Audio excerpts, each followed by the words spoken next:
March 11, 2022. Guys, you're looking at Earth-facing images from a satellite called SOHO. This is the LASCO C2 camera, and we'll also look at C3. But notice from the 8th until now, we're starting to see a pickup in solar activity. And we talked about a lot of things, the magnetic connectivity point between the different planets. And Venus is in the bottom right of this image. There it is as we back out into LASCO C3. That's Venus. And that is where the solar activity is coming from, that magnetic connection it looks like. And we were watching for this a few weeks ago as the sunspots, that as they left the same area or the right section of the sun as they were rotating around it, knocked out some of the Elon Musk satellites. And then they came around, massive explosions, and then when they got around facing towards Earth, it went quiet. But now Venus is pulling to the right. It says a moderate solar flare measuring M2.2 was just detected at 22:32 UTC time today. It's in the southwest quadrant. You can see that bottom right. That's the same location, again, as the sunspot was moving around to the right, about to become a backside flare when it knocked out 40 of 49 satellites. The full halo coronal mass ejection observed on Thursday has been modeled by NOAA and the SWPC. They are predicting an almost direct passage past Earth. Now, on the CME tracker, I want you to pay very close attention to something in the top chart on the right.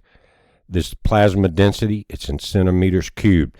And I want to point out how strong this plasma density cloud is going to be as it passes Earth. At the top there, you got the green line indicates Earth, and it says plasma density, again, centimeters cubed. 2000 hours on the 13th.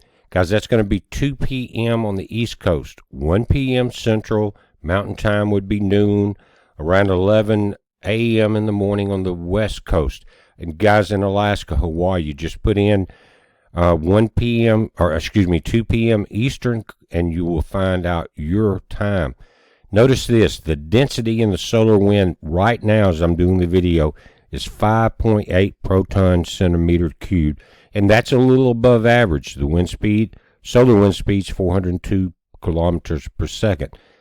But the chart at the top is showing 60 protons centimeter cubed.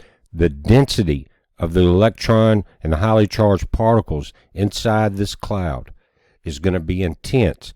This could repeat what we saw as far as some of the satellite takedown, but I don't think that flare had this much density. You can see how powerful it is. It was actually 2 coronal mass ejections, one to the right, but this one, bam, right there.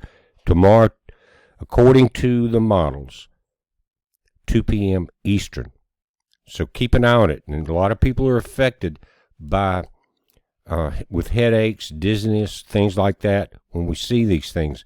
But guys, never forget Malachi chapter 4, the last book in the Old Testament, and the last chapter is very short, but it talks about Shemesh, and in the the Hebrew, that means the Son, not the Son of God, but S-U-N, and those healing wings. And we talked about the angel that's poured the vial out upon the sun, and the kingdom of the beast is in darkness.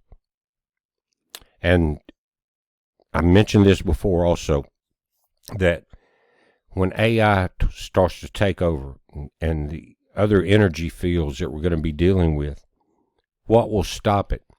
It would be the most powerful weapon in the universe, in our solar system, and that's the sun, Shemesh. Who controls the most powerful weapon in our solar system? It's our Father in heaven. And if you don't think he can take down AI and the tracking and all of this mess and the satellite control instantly, then you don't understand his power. So again, guys, starting 2 p.m. Eastern time, look at your time zone from there. We're watching it. A lot of people are affected by this, but this amount of proton density caught my eye. We'll just have to watch for the effects, guys. It's a heads up. Be safe.